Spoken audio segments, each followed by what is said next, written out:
comme j'ai pour habitude de dire qu'on ne devient pas leader par hasard, on passe par une préparation pour être leader.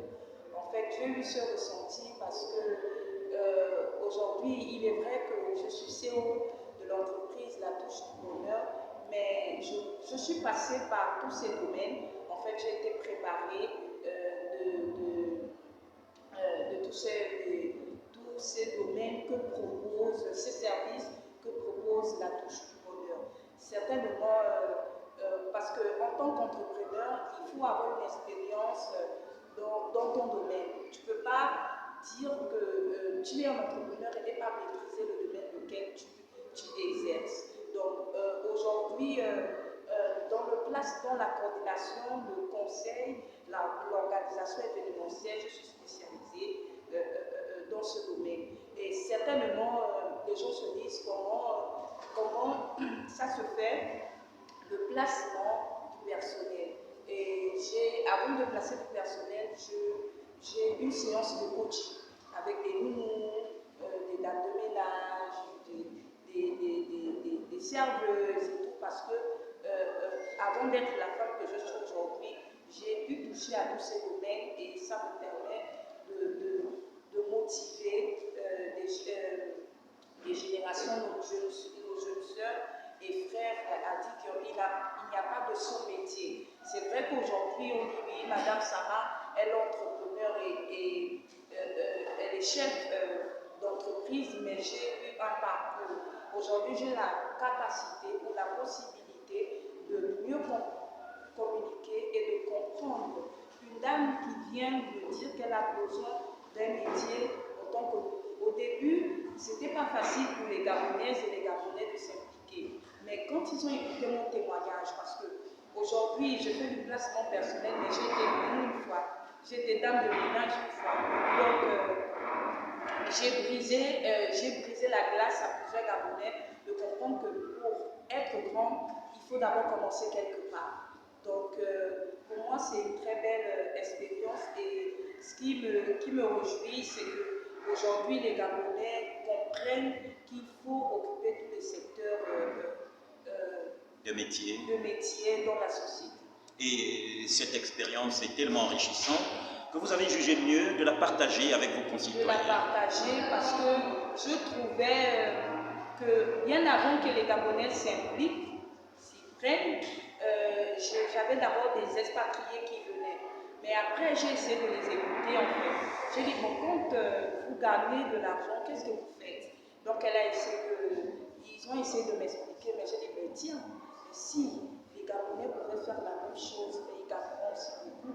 Alors j'ai plus sensibilisé les Gabonais et dire que mais, ne sous-estimez pas parce que tu es nous ou tu es dame de ménage, l'argent n'a pas de couleur que tu ne peux pas réaliser ton projet ou réaliser tes rêves en fait.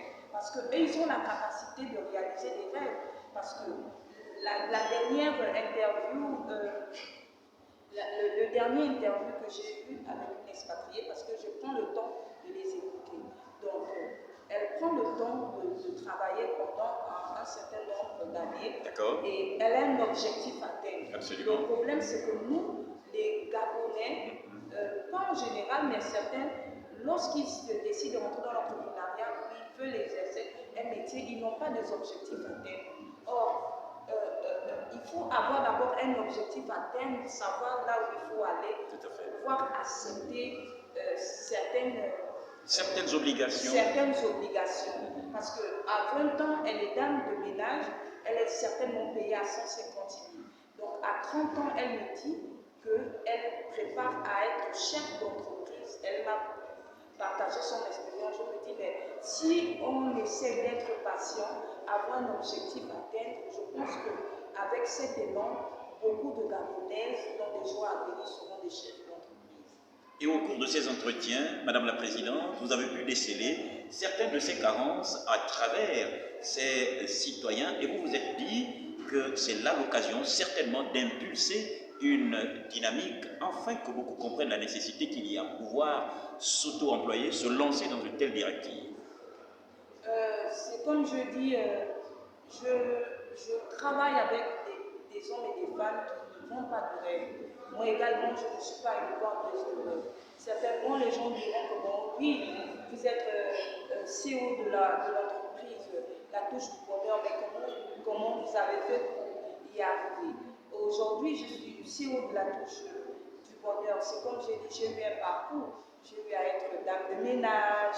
J'ai même vendu des sandwichs comme des expatriés. Vous avez tout un parcours. Oui, j'ai tout un parcours. Ça m'a permis de faire une formation. Avec l'argent des sandwichs, ça m'a permis de faire une formation. Donc, pendant que j'allais à l'école pour faire la formation, la vente de sandwichs m'a emmené à ouvrir une poissonnerie. C'est-à-dire la presse et tout. Tout le monde était. En dehors, après, le fait d'ouvrir le restaurant, la presse, ça m'a permis d'ouvrir un institut de beauté, un magasin. Et aujourd'hui, je suis CEO de l'entreprise. À travers une activité, on peut en créer une autre. Et ça, c'est l'expérience que vous avez connue. Alors, on parle de plusieurs services, évidemment, vous venez de les citer à tour de rôle, mais ce que nous voulons savoir, c'est tout aussi si votre activité, votre organisation, la touche du bonheur, celle qui apporte justement le sourire, le bonheur à tous les nécessiteux, présentement au Gabon, existe-t-elle aussi partout ailleurs, au-delà de nos frontières? Oui, oui, nous venons tout récemment de la Côte d'Ivoire et aller voir comment ça se passe là-bas en termes d'entrepreneuriat. Et par la grâce de Dieu, la touche du bonheur a fait ses preuves et désormais est montée reconnue à l'international.